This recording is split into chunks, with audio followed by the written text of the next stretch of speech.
Hi everyone. Thank you so much for joining us today. So today I'll be talking about how neuroscientists are using data science and network science graph theory tools to make predictions about data relevant to the neuroscience landscape. So I'm happy to be here today. My name is Jessie Yaros. I'm a PhD candidate in neurobiology and behavior at UC Irvine. A little bit more about who I am and why I'm here. I'm a cognitive neuroscientist, and I work at what's called the Translational Neuroscience Laboratory at UC Irvine. A lot of people don't know what a cognitive neuroscientist is, and it sounds a little magical, at least, I think. I wish it looked like this picture, what I do. A lot of people think it looks like neurosurgery. It's not. I don't operate on people's brains. I just know what the brains do. It really looks a little bit more like this. A lot of whiteboarding, a lot of planning, a lot of data analysis, and being in an office when I'm not at an MRI scanner collecting data. Specifically, I study a phenomenon called the other race effect, which is a tendency to be worse at recognizing and remembering faces of people in other race groups. If you've ever heard someone say they all look the same to me, or talk about how they have trouble recognizing people of other race groups, there's a whole field of neuroscience studying what's going on in the brain that causes this effect, and in order to help try to mitigate it. But today I won't be talking about my own research unless you have any questions about it. Though I will transition. What I do with the neuroscience of the other race effect is look at it from a complex network systems approach. So using network science and graph theory to model the human brain as a whole, as a complex system. And that's sort of how I got more into some computational methods like data science. So I'll be transitioning my career into a combination of data science and research, hoping to leverage both graph theory and network science with machine learning tools. And so today, what I will be presenting is more of what other people are doing in neuroscience, particularly with data science tools and a little bit of graph theory. So I'll be sharing a little bit about other studies, and if many of you are data scientists, you may know more than me about that. So let's just talk about how people are using it in neuroscience. So outline of the talk. First, I'd like to just go over what brain imaging methods are and what's available to us as neuroscientists. Then I'll do a little short primer on what magnetic resonance imaging is and how MRIs actually work before I take you into some of the applications of data science in neuroscience. So those will include predicting age of a brain, and that sounds weird because we can just look at a person and figure out their age, so I'll go into why that's important. And then more obviously predicting disease prior to manifestation. And so I apologize if there's noise in the background, it's trash day. So let's start with brain imaging methods. What are our options in neuroscience? So this is an image of something called patch clamp recording, where we basically take a slice of a brain, which is usually an animal brain, and actually are able to record electrical activity and learn about how the brain sends messages in that respect. We have electron microscopes, which allow us to look at very fine-grained details, high spatial resolution in cellular bodies. There are electrodes, which can be implanted and record on the neuronal level. So if any of you are familiar with neurons, they send signals. Electrons can actually capture a signal in an individual neuron these days. But because these are all pretty invasive tools, they're usually used in animal research. Though some people do have electrodes implanted in their brain for certain clinical conditions. There are a lot of people with epilepsy pre-surgery will have electrodes recording areas of their brain, and some people have deep stimulating electrodes to treat depression and Parkinson's disease. So it's not just in animals. Another invasive technique that can be used in humans is called electrocorticography. And this is basically, instead of burying electrodes really deep in the brain, we just put like a mesh of electrodes on the exterior surface of the cortex. Again, invasive, it's usually only used in clinical populations because I think most healthy people would not consent to this. So to get these kind of signals in a healthy person that doesn't want their brain opened, we can use electroencephalography, or EEG, as you might be familiar with it. This is a really cool looking EEG. Most of them don't look this nice. And they're not very fun to apply. It takes a long time, which is why I don't use EEG. I mostly use fMRI. And so in my research, I've mostly scanned people's brains in the MRI. Many of you, or some of you, may have had an MRI before. If you've had an injury and trying to look at the internal structure, we could take MRIs of the brain, just like we can take MRIs of the back. And so today I'll be talking mostly about scans that we can get from MRI and some of the analyses that we can do to make predictions about important information. So let's talk a little bit about how MRIs work. And this actually applies to if anyone here listening has had an MRI before. It's the same, in at least parts of it are the same in the brain as they would be in another body part. So really underneath it all, MRI is based on the magnetic properties of atoms. So if you remember, from science class, the sort of schematic of an atom, where you have a nucleus with several subatomic particles called protons and neutrons, and then you got electrons. So all of these subatomic particles spin. The protons are spinning at random. And so when we're just going about day-to-day life, protons spinning randomly, they don't care.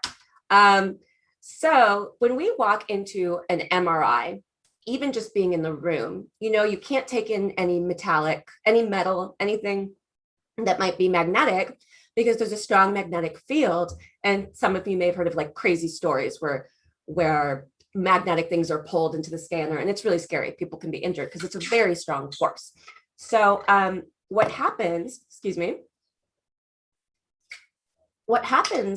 when that happens because there's a strong magnetic force that actually aligns all of your protons to its axis.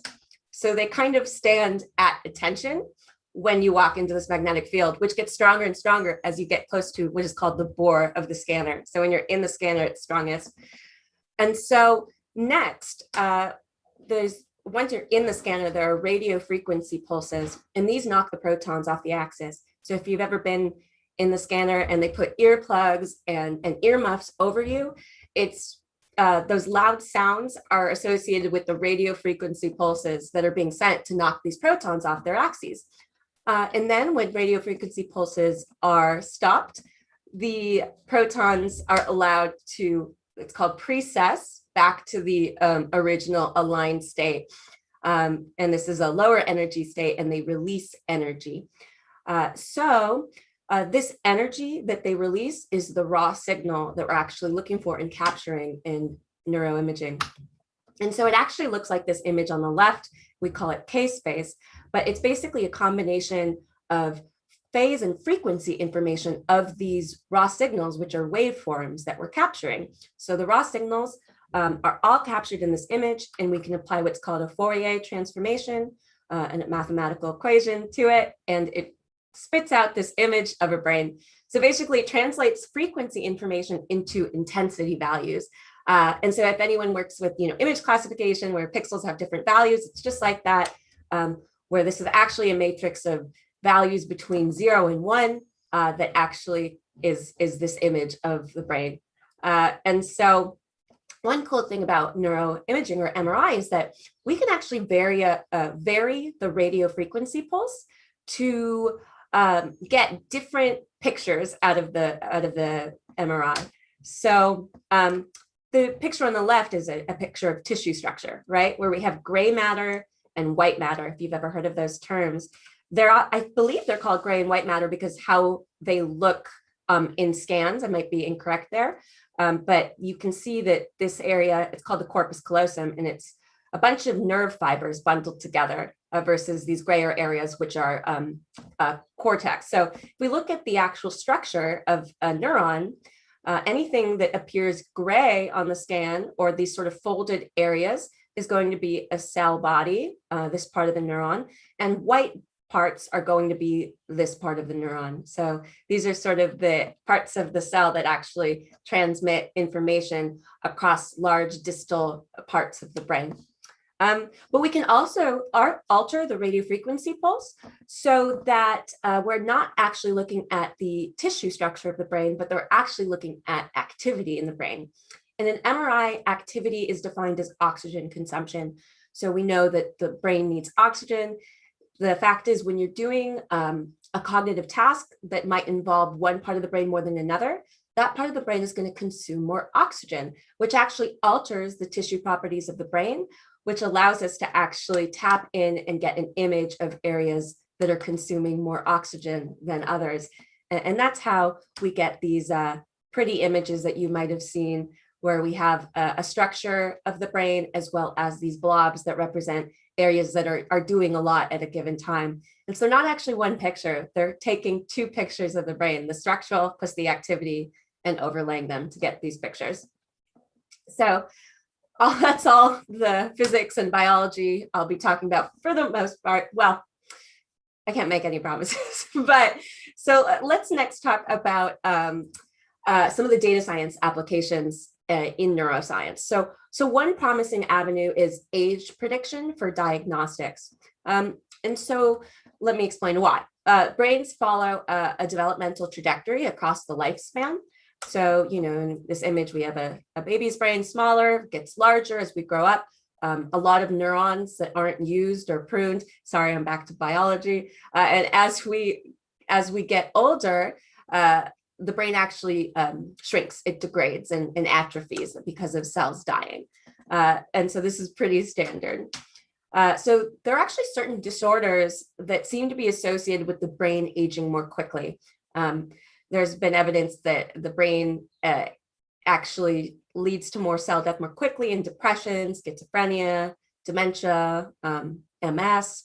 And so there's diagnostic promise in developing algorithms that can predict the age of a brain. So if someone comes in with some sort of, to a doctor with some cognitive complaints or physical symptoms, it's possible that it'd be difficult to diagnose, but say they have a brain scan and there's some algorithm that says your brain looks a lot older than it should, something there might be, earlier on in some sort of disease progression, and, you should be followed, kind of thing. So that's the idea, is developing these algorithms that basically can tell whether a brain does not match its chronological age. And if so, this person should be tracked, or we should do further analysis on the brain to figure out what areas might be at risk. And so one study that developed an algorithm to do this, I really enjoy this study. So it's called deep learning and multiplex networks for accurate modeling of brain age. What I like about it is it uses both network theory or graph theory and machine learning or deep learning to predict age. So it combines both of these tools. And this was published in Frontiers in Aging Neuroscience in 2019. And like I mentioned several different types of MRI images. This study focused on the structural image of the brain, so the gray and white image that I showed before. And so the data set they used was probably, I can't recall, but I think from a public database where they could download a lot of different images. So they used 480 images of the brain, and these ranged the gamut from being taken from people aged 7 years old to 80 years old. So we got that widespread range of ages. And so let me talk about how we get a 3D volume out of an MRI and how it's divided into data points or features. So some of this is going to be applicable to all studies, and then I'll go into what was specific to this study. So what we actually get out of an MRI is not just this sort of image on the top that's sort of a two-dimensional image. We actually get what looks like a three-dimensional image. So we get the whole brain volume when we do an MRI scan, if we're shooting for that. And in reality, it isn't 3D. It's a series of slices that are basically stitched together to create a 3D volume. And so what you're seeing on the top, when you see one of these images, is just one of these slices. It's just a little cross section of the brain. And then the actual building block or sort of smallest subunit of an MRI is called a voxel. So if you imagine slicing the apple down the lengthwise, you'll get these little cubes. And this is what an MRI scan is actually divided into. It's a bunch of different voxels. So you can think, well, maybe the data in these voxels are used as features. But depending on the size of these voxels, there can be a lot of them. So in this study, and I think the studies that I've run too, the voxels are 1 millimeter cube, 1 millimeter squared, which means that within a brain, there's about 1.8 million of them. So in order to reduce dimensionality for feeding them into this model, or the model that they end up going with, they grouped voxels into patches. I think it's kind of similar when if you are aware of like image recognition, how images are divided into patches, but these are actually 3-dimensional patches.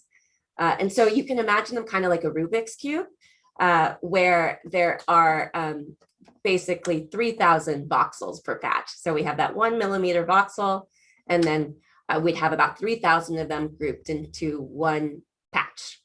And then there's about 600 patches per brain. So you can imagine this is basically going to be the brain divided into a bunch of different patches, which are then have voxels within those patches. Okay, so how do we actually take those patches and create features for inputs into a model? Well, what they did, and sorry, let me say the patches is something that this study specifically did. It's not a super standard in fMRI, whereas all MRI images are made out of voxels. So this was unique to this study, and I think some newer studies that I've been seeing. And so these patches can be represented as vectors with 3,000 elements in them. So they basically just flatten the matrix or unravel it.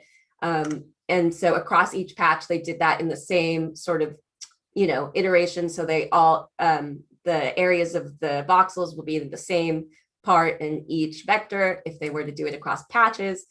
And so then we have this 3,000 dimensional vector. And so if you recall, the MRIs are raw signal intensity values between 0 and 1, representing black and white. And so the values of these vectors are going to be anywhere between 0 and 1.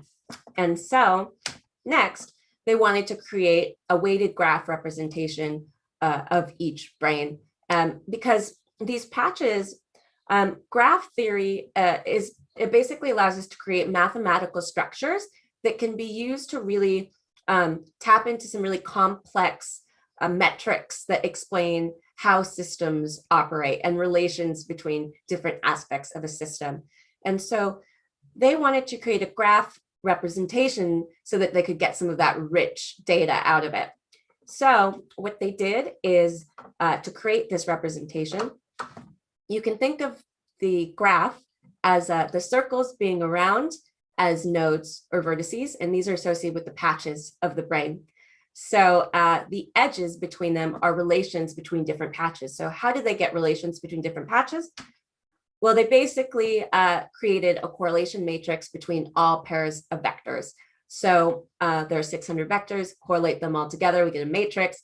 We're going to get a value that is associated between every 2 pair of patches. And so you can think of, if we have, for a little intuition, if we take one patch over here, we create it into a vector, we take another patch over here and create it into a vector. These are going to be gray matter and white matter. These vectors are probably going to be pretty distinct. And if we were to correlate them, we're going to have a quite low correlation weight or value. And so the weight in this graph is going to be low, maybe, closer to 0. Versus if we take a image of, or a patch from areas that look quite similar to one another, we're going to get a high correlation, and that will be represented as a large weight connecting these 2 patches in the brain. And by the way, this is an image from my own research, not this specific study. So with 600 nodes, when you correlate that all together, those are quite large graphs. When you do all the pairwise, you'll end up having near 400,000 edges, I believe. So it's still a pretty high dimensional space. So this is why we can take graph theoretical metrics that can characterize the network as a whole in one value, and to reduce the dimensionality, but still capture the rich, what we call topology, or network configuration of this structure. Okay, so next they took these graphs and they assembled them into what's called a multiplex network. And we had 480 subjects, so there were 480 graphs. So a multiplex network, basically, you can think of it as a network that has the same brain patches in every layer, and so it's stitched together by the same nodes in each layer. So the nodes connect to one another cross layers, but within layers, the disparate nodes can connect to another. And so again, these are associated with each person and their age. And here's another representation of a multiplex network, where, as you can see, a node will connect to itself, but it's not going to have any interlayer connections. And so they calculated 8 graph theoretical metrics for each node in each layer to determine the relative importance of these nodes within networks. And so I'll just go over a couple of them. One is called node strength, and this really it really calculates what the sum of all weights for a given node is. So in this equation, S is the node strength, I is going to be a specific node, so say this node, and alpha is a layer. So we can go through this node at every single layer and all other nodes at every single layer to calculate a node strength, which basically just takes the weight of all. If I look at this node and sum up basically the weights of all the other nodes it's connected to, we get the node strength. And there's also something called inverse participation. This one basically takes into account both the weights that a node is attached to, as well as the overall strength of that node, and kind of gets at a picture of how weights are distributed or strengths are distributed in a network.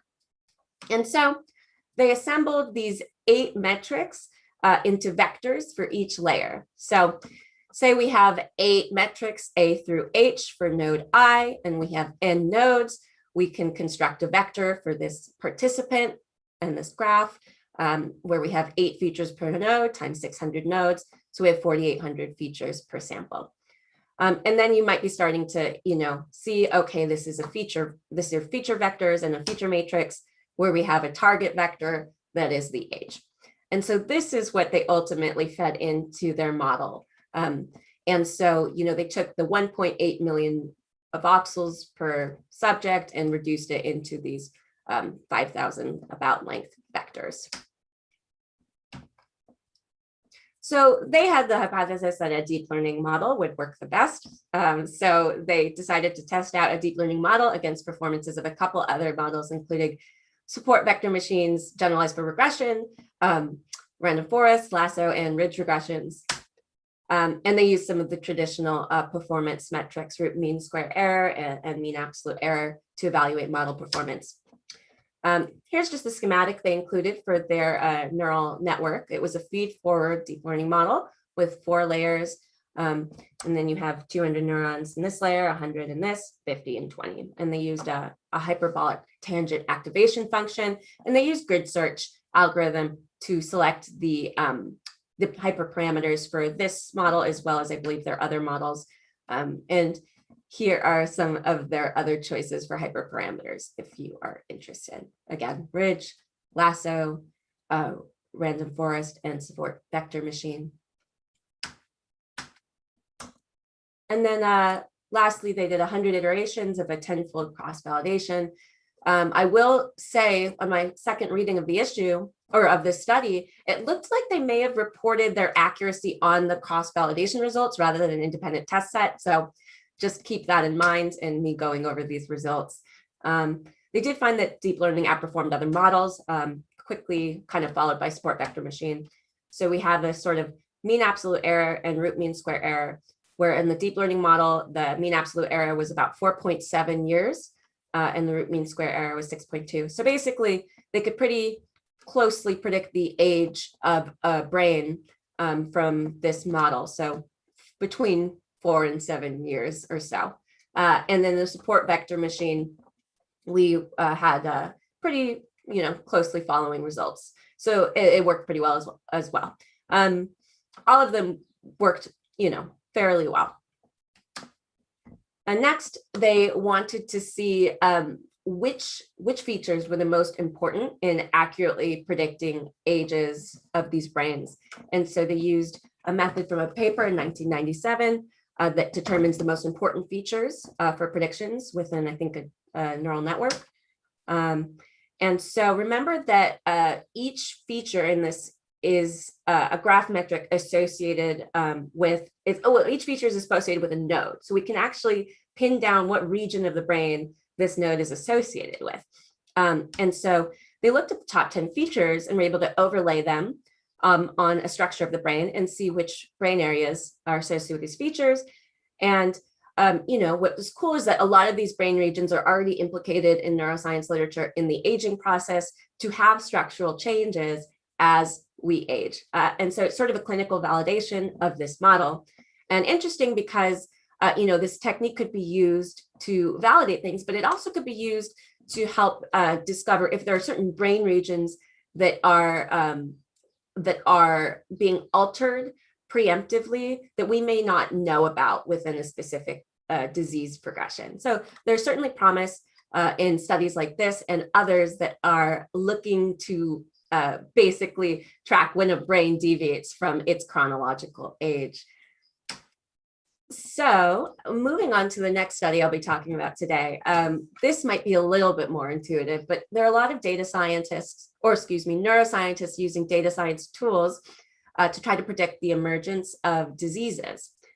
So today, let's talk about dementia, which is actually, a series of diseases associated with a loss of memory, language and problem solving skills, and other cognitive abilities that impact daily lives of people that have dementia. And so Alzheimer's disease is the most common cause of dementia. And so it has a very well-studied disease trajectory. So in this graph here, on the x-axis, we have time, so as we age, and then on the y-axis, we have decreasing cognition, so cognitive decline. And what we see, in the normal aging process, some people might not have any cognitive decline. But, it's pretty common even within normal aging to have cognitive decline. This is, what causes, forgetfulness in people as they age. So on the trajectory to AD, it usually starts as preclinical. So this is, someone might have some cognitive complaints, but they're not actually measurable. It's more like they know something is off.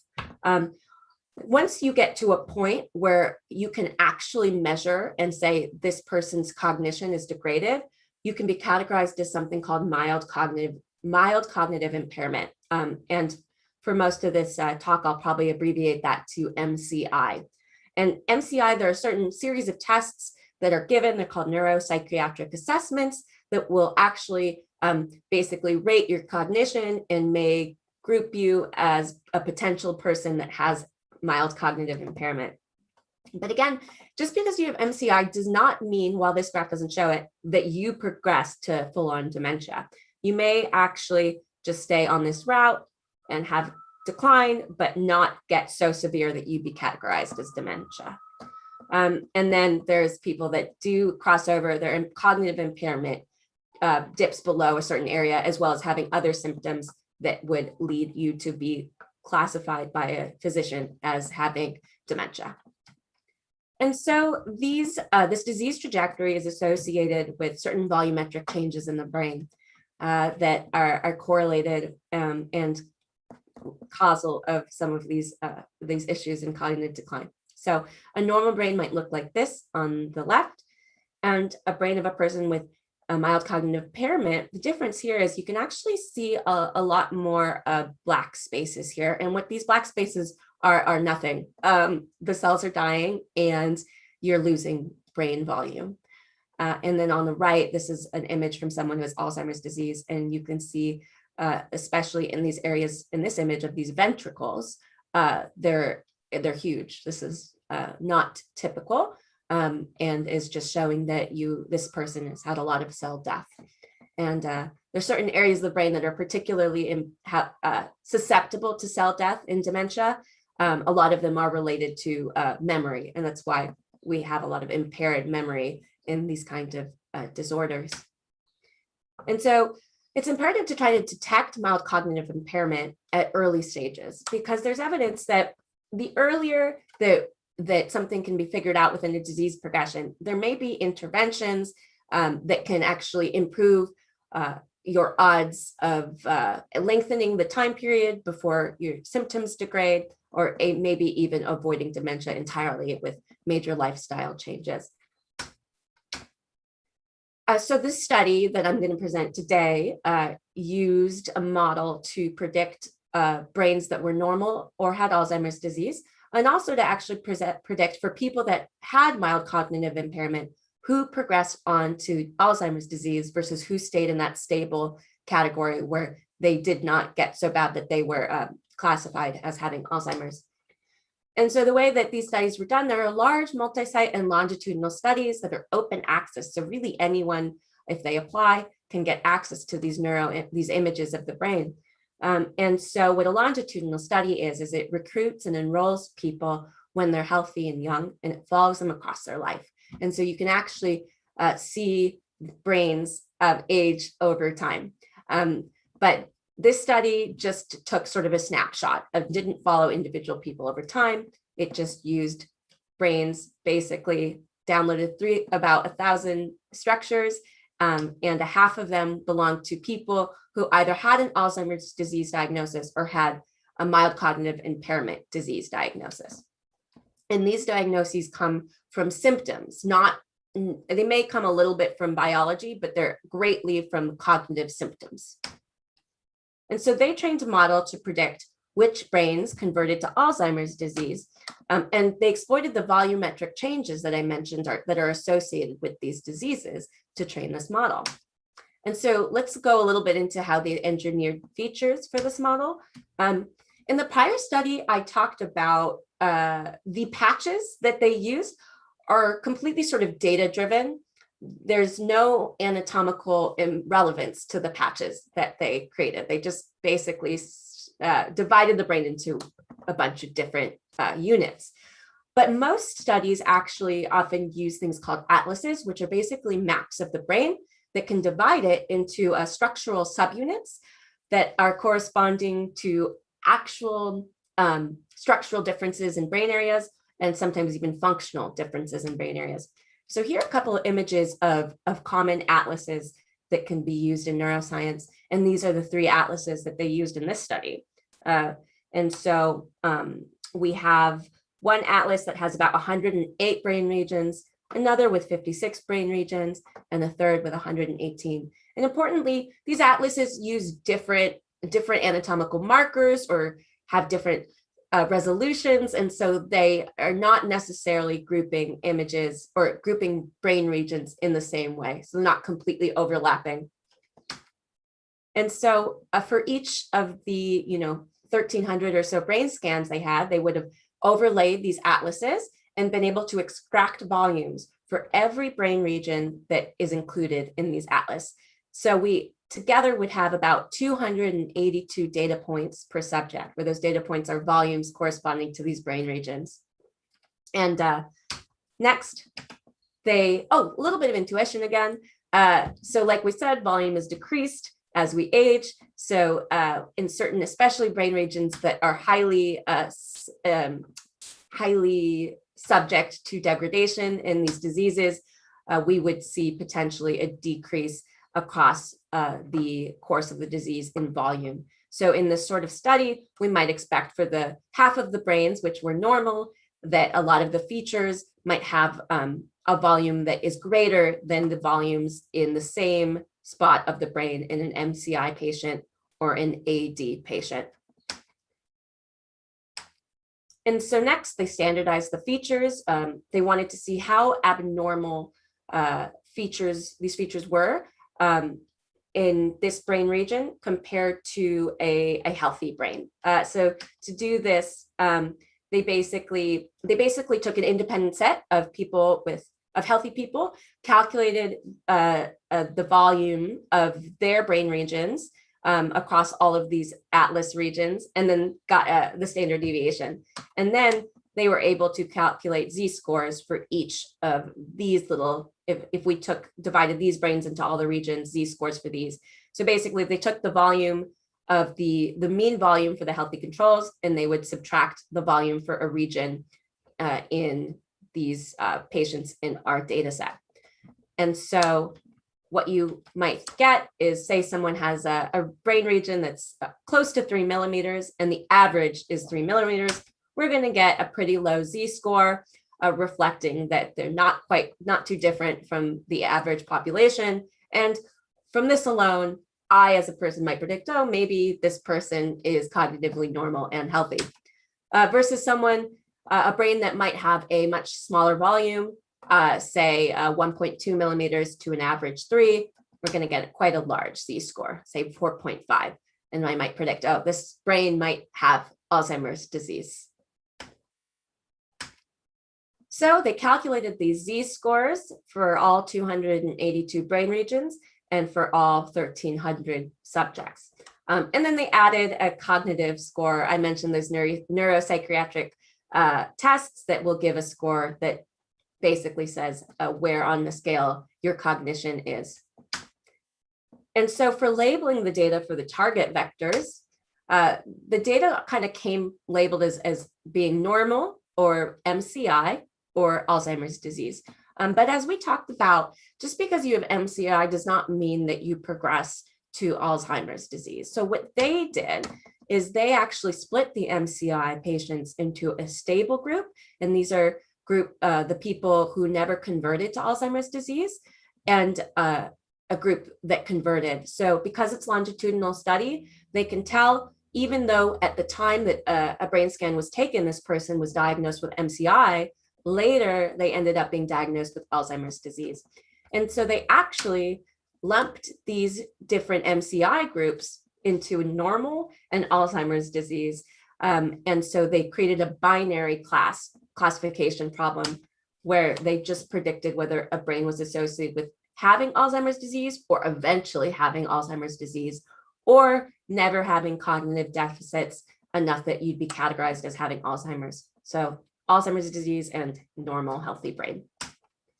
And then they basically did a train test split, but they actually made it a train validation split the data in half. And they ended up going with a support vector machine with the radial basis function kernel for the kernel. And so, you can imagine a decision boundary being placed here, and perhaps people in this sort of red group might have Alzheimer's disease, and beneath it might be have normal brains potentially. And they used a couple of optimization algorithms and leave without cross-validation for hyperparameter tuning.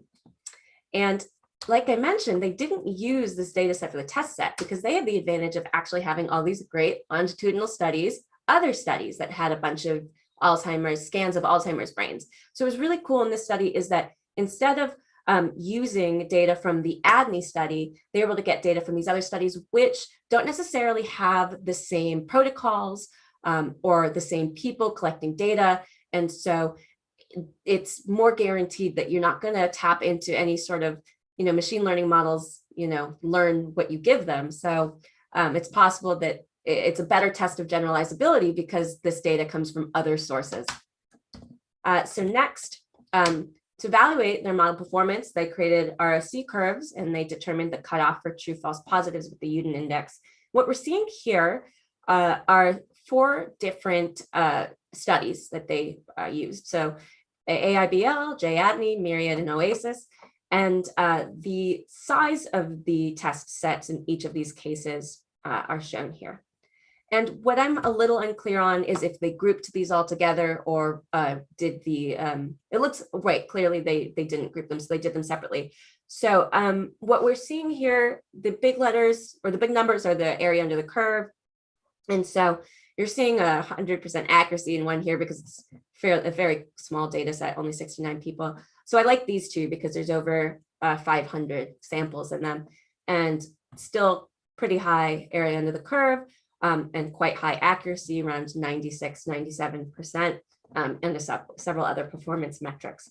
And what was nice about the study is in addition to showing that the support vector machine was quite good at predicting whether a brain was associated with ultimate Alzheimer's disease, they actually got humans to do the same task.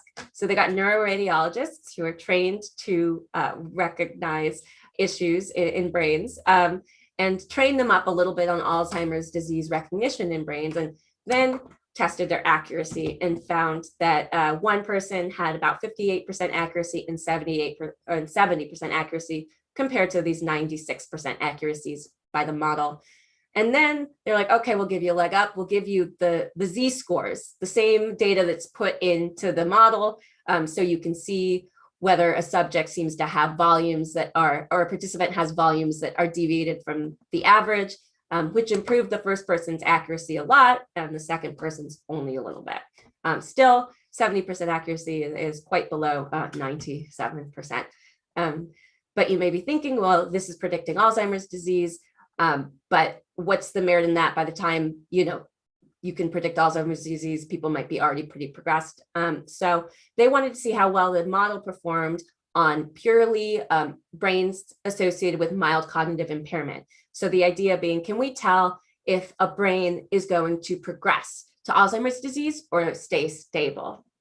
And so they found that their model could predict with 85% accuracy whether someone was going to progress on to the more severe symptoms, which is really, really, I mean, it can hopefully be improved, but really great because, there's a big difference in terms of someone that stays stable and converts to AD in terms of how much more their cognitive symptoms will decline. So it is very promising that we might be able to target people clinically that might be more likely to have negative outcomes because, as I mentioned, interventions early on may be quite beneficial. And so this concludes the sort of going over some of these studies in depth. I will just, leave you with a couple other fun studies in neuroscience that I think are cool and doing interesting things. One is more in sort of my field. As I mentioned, I study race and facial recognition. So this study looked at how implicit race bias actually altered patterns of activity in the brain. And so first off, let me just say that a support vector machine was basically, well, the study, people looked at faces. They were white people looking at white and black faces. And so they then used a support vector machine to see whether it could discriminate between brain activity associated with white and black faces, and saw that in several key areas of the brain, this was the case. And these are facial processing regions and visual processing regions. And so this is kind of expected. The fusiform face area is the area I've studied a lot. And if you've ever heard of people that can't recognize faces, they're called face blind or prosopagnosia. That's greatly due to damage in this region of the brain. And so there's, in the literature, sometimes this area seems to be sensitive to the race of a face, and sometimes it isn't. It's sort of, the data is kind of all over the map. And so an interesting part of this study was they also gave people a test called the implicit association test, which is basically a test that evaluates how subconsciously biased you are at a sort of, non-conscious level. And what they found is that the brain patterns were only discriminable in this important brain area when people had negative biases towards Black people. So they actually found a significant difference in the patterns of discriminability. And when people were less biased, this area of the brain, actually, the classifier performed pretty much at chance. Whereas people that were more biased, this brain area was still able to discriminate between the race of the face. And this brain area is considered a very high level processing area. It's not supposed to process like visual aspects like color, as much as say these lower level areas are. So it's pretty scary, the idea that social stereotypes interact with the perceptual and memory processing regions of the brain. And that, it can actually alter how we perceive our environments. And so that is something to be aware of, especially when it comes to sort of litigation in terms of eyewitness testimony. And that's kind of one of my interests.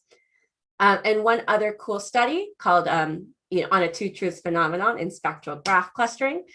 Some people listening here may have used embeddings in their research, where you're taking a high dimensional object like a matrix or a graph and reducing dimensionality down to a vector. There's a lot of research going into sort of validating these embeddings, which ones might be better, which ones are consistent across embeddings. The cool thing this study did is they did two different embeddings, one called a Laplacian spectral embedding and one an adjacency spectral embedding. And they used these on brain networks and found that the first embedding was really able to tap into whether a brain region was on the left side or the right side of the brain. So these clusters that were projected into space were associated with left side of brain and right side of brain. And then the adjacency embedding ended up finding a more connected network, but these still were distinct clusters associated with the gray matter, like I mentioned, the cell bodies of the brain, and the white matter, so the axons of the brain. And so, you know, this is all to say that it's important that there's consistency, say, in tools like embeddings, but at the same time, there may be different levels of structure in complex systems that can be captured by different tools. So maybe just because something isn't consistent doesn't mean that it's not capturing, you know, two distinct underlying truths. So that really brings me to, you know, the formal conclusion of this talk, where I did get a little lazy, and I'm just going to say that neuroscience is cool, graph theory and network science is cool, and data science is cool. So, you know, you can follow me on both Twitter and LinkedIn. I'm happy to connect, and I'm so appreciative of Alexei for inviting me to be here and talk, be nerdy, you know, and talk about neuroscience and data science with you guys. So thank you. Yeah, thanks a lot for agreeing to speak. So yeah, that's an exciting topic. We have a lot of questions actually. So we have 6 questions, but there is one I wanted to ask you.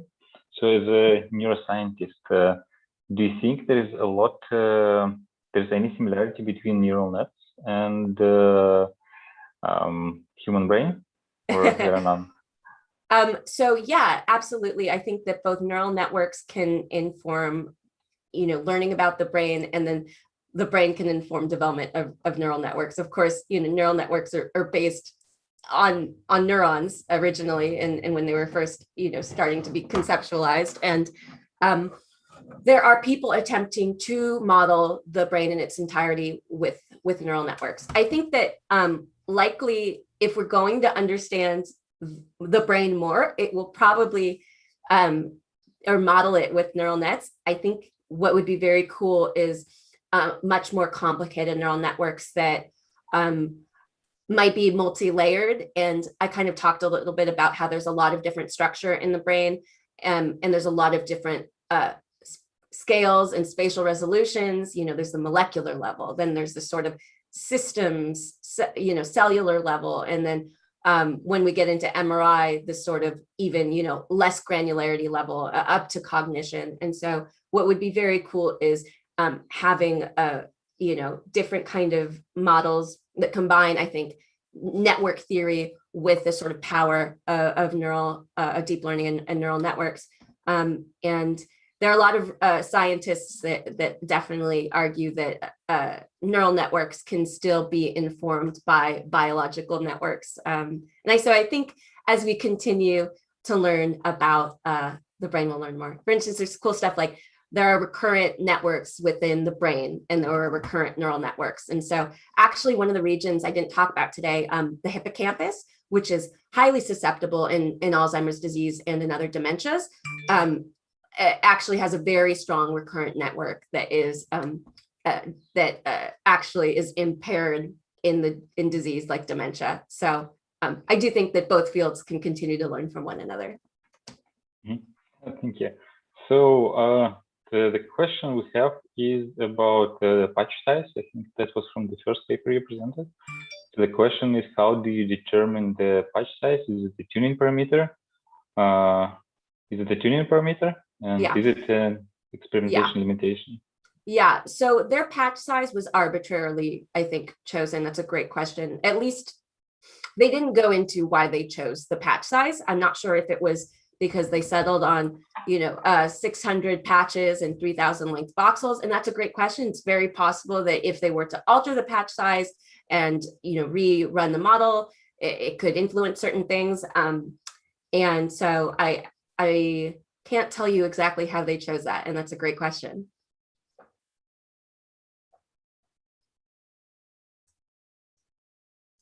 Sorry, I needed to move a bit.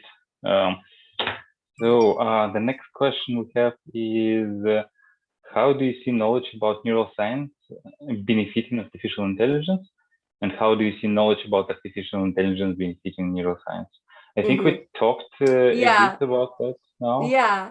Well, let's think. I can maybe come up with a couple more. I mean, I think more generally, artificial intelligence is going to be more and more common in health. And, I kind of tapped into a little bit of that with disease prediction, but I think it's really going to be important, and is starting to be more important for disease diagnostics. And this is in neuroscience, which is biology in general. There's a lot of really great research coming out in image recognition, being able to identify things that a human could never do. So taking scans of say, cancer tissue and being able to actually detect like genetic variants in the tissue, like a human could never see with their eyes. So I don't think AI is going to put pathologists and physicians out of a job, but I think what it is going to do is speed up diagnostics, which can be really important, obviously, with quick rates of potential disease progressions. And in terms of biology's impact on models, I think that will probably, there'll continue to be a back and forth. And there's a lot of neuroscientists who now identify as computational neuroscientists. And I think there's more interest there in, I think, both bridging the gap between, what we can learn from neural networks and what we can learn from neuroscience, and how we can fuse these two fields together. So I hope that answers a little bit more of that question. It does, yes, thank you. I think it's a follow-up question is, do you see cognitive modeling useful for studying artificial intelligence? And I think it follows kind of from the first question I asked from this one as well. Yeah. Is there anything you'd add? Will you repeat the question for me? Yes. Do you see cognitive modeling useful for studying artificial intelligence? Oh yeah, cognitive modeling. Yeah.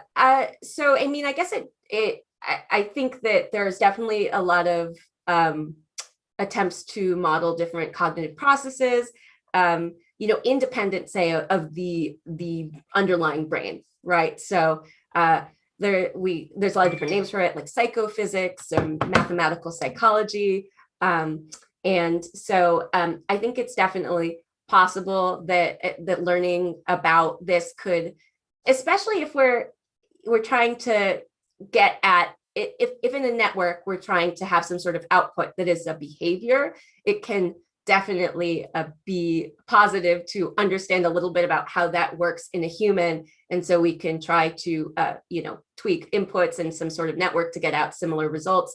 So I think that it's definitely, it's obviously not harmful to model cognition and try to use that to inform how we're actually, modeling behavior in either neural networks or other models. Thank you. And a question from, something is wrong. So I cannot read the name, sorry, so something is wrong with my screen. From Chetna, yes, now I can see. So how is the data collected for such studies? And I also imagine that that is probably the most difficult part of this, is to collect data and then do feature engineering. Yeah. So the question is, I would like to know more on how is something done to ensure that there is enough diversity in the data. Say that again, not diversity? Yeah, so I would like diversity, yes. So how do you sample people to actually take data to make sure that you have enough diverse sample? Yeah, that's a great question. So, I think it partly depends. So some of the data that I presented today, these are from really large multi-site studies. sort of national and international studies. So there's a lot of efforts in some of these, especially well-funded diseases like Alzheimer's disease, to create these consortium and to create standardized protocols that need to be followed to a T. And sites can be basically kicked out for deviations from protocols. And there are very specific, every MRI scan has the exact same metrics across sites. So there are large attempts at harmonizing data collection so we can actually, get around to an extent some of the issues of smaller studies where, the data has a very specific pre-processing pipeline that has a very specific analysis and specific result that might not actually be found in another study doing something similar because of all of these differences. So I think there's big promise in these sort of large studies. But this question gets at a really big issue in neuroscience and psychology in general, which is that most of the studies, a lot of the studies that we report on, my research, are based on very small samples. So in my current MRI study, there's about 22 people. And the problem with this is that the population we're recruiting from is very homogeneous. It's a college undergraduate population. And pretty much most of psychology and cognitive neuroscience research that's just basic research is based on this population. And so there are big questions about how much can studying college, people's brains, and not only that, but like thinking about who goes to college, who is the kind of person that is supported enough and within our society is going to be at this institution.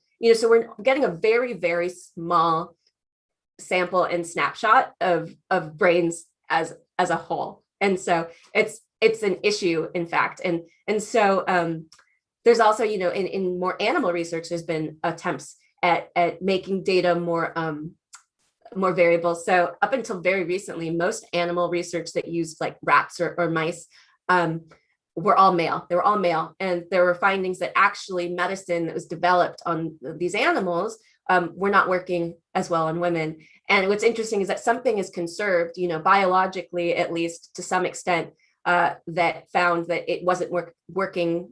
Things could be created that would not work well in people that were gendered women. So more recently, some funding bodies have now required that researchers are actually doing analysis on, female rats in addition to male rats. And in terms of neuroscience and psychology, what we can do is be better about reporting. We can report the age range, we can report the race and different demographics and that kind of stuff. So at least maybe across studies, you could say, well, these were very different populations, that kind of thing. But all very important and a big issue in this kind of research. Yeah, I remember at my university, I saw this advertisement saying, hey, we need to recruit students to do some studies, and then you would get some credits for that. Yeah. And that's probably easier because students would do anything to get some credits, right? Yeah. And that's another thing is like, I did that too when I was in college. And I was a psychology student, and psychology students more often are going to be required to go participate in psychology studies. So there's even going to be a selection bias there. I don't know, maybe psychology students are thinking more about, well, what is this study actually testing, And then of course, there are the other studies that actually will pay. For MRI studies, we do tend to pay because it's a little bit more of an exhaustive process. It's about 2-hour process of getting vetted, and it's a lot of work. So I commend anyone that has gone through it. So another question, maybe the last one for today, is can you share a few EDA is exploratory data analysis that you did, data cleaning steps related to your own study? Oh, okay, yeah, sure. So my own study, okay. So in the beginning, I didn't go over pre-processing. Well, let me think. Okay, cool. Okay, so basically in my study, I was really looking at a sort of whole brain perspective. And so for exploratory data analysis, basically, I sort of did a statistical analysis that gives us an average brain across all the subjects. And so I was looking at race of face. So I saw I studied people looking at their own race and people looking at another race. And then I was able to look at the brain activity between the differences statistically between brain activity looking at same race and other race. And so I did a whole brain look where we do this kind of multiple comparison correction because there's so many voxels, and it pulls out those sort of blobs that I showed you earlier of regions that are more highly involved in same race cognition, and other regions that are more highly involved in other race cognition. And so I got all these blobs, and what was really interesting is that they were all over the brain, not just facial processing regions. They're also in attentional regions. And I saw widespread differences in the brain regions that were involved in same race and other race. So that made me really want to do this complex systems-wide approach. So I think the exploratory data analysis, which was key for me, was seeing how disparate this network was. And a lot of research in neuroscience does not do EDA. A lot of neuroscience research actually is very hypothesis driven. And part of this is because there are so many voxels in MRI, if we look everywhere, we drastically reduce our statistical power. And so the idea is make a prediction about a specific region of the brain. And so I think that what is interesting too is bringing data science tools to neuroscience. There's much more of an emphasis in certain ways on EDA. And so I think that there probably will be more and more neuroscience research that is more data-driven than hypothesis-driven that comes out. And I think there'll probably be a deviation in the field between the approaches that people take. Mm-hmm. Yeah, thank you. And data cleaning, I imagine, is if you also combine it with feature engineering, it's a never-ending process. Yeah, and did they ask about data cleaning as well? So MRI data is very messy. The way we model it is with, right now, the standard is like a general linear model that we're actually modeling. Well, this is what I do, functional MRI, where you're modeling the oxygen consumption in the brain. And so I can't speak too much for the structural images. There's less, there's motion correction because people's brains are being in motion. And so remember that, let's see, that apple picture I gave. In reality, because brains are moving so much, you can imagine these slices as being all sort of skewed, like sort of rotated because people's head moves. And so you have to realign them. We often do something where we realign them to the slice with the most minimal frame-wise displacement, so the least motion. So that's how we kind of straighten the apple out or the brain out. There's also something called slice time correction, which deals with the fact that slices are acquired at different time points, and we need to all kind of realign the time points. And then in terms of fMRI, so sort of activity, there's a lot of denoising that goes on. There are artifacts that are caused by different types of tissue and different liquids in the brain that we don't care about, and so we will create regressors for that. So there's a lot that is involved, and we call this all pre-processing, that goes into even before we're actually statistically analyzing anything. And so there is a lot of pre-processing involved, and a fair bit of time in neuroscience is dedicated to the pre-processing stage. And again, there's also, especially with graph theory, there's now new and cool studies looking at, well, how does pre-processing actually affect our ultimate results? And that's an issue too with neuroscience, where there's not necessarily, there's certain standards in pre-processing, but the order in which pre-processing steps are taken can differ. There is no gold standard. And that's another issue. And again, the advantage of these large site studies, because they have a standard and people have to abide by it. And so, there's so many ways that work. I think it will be hard to have everyone sort of aligned to a specific protocol, but it's important to think about in terms of generalizability of research in neuroscience. Yes, thank you very much. I think that's all for today. We still have a couple of questions, but I think you answered these questions. Like one of the questions is, how useful is the graph theory in your work? I think you answered that question to a great extent. Yeah, I can give a little bit more if you don't mind. I know we're running over time. Yes. Okay. So graph theory, there's a whole area of neuroscience now being called network neuroscience that uses graph theory and tools from network science to study the brain. And it's seemingly super useful. There's some really interesting research going on greatly in sort of interesting network dysfunction between disease and health. So there's been some really cool graph theory research in Alzheimer's, finding that, for instance, brains are these complex networks can often be described with having small world architecture, which is really sort of having like a network configuration that allows both optimal integration of information, but also widespread distribution across a network. And what we find, or what several people have found, is that in Alzheimer's disease, I think partly because of the degradation of different areas of this network, that small world architecture is compromised. So because the brain is a giant and complex network, there's a lot of merit in using a network-based approach to studying it. And so rather than, looking in at one region that's altered, actually seeing how a bunch of different regions that are altered can together lead to an overall altered system.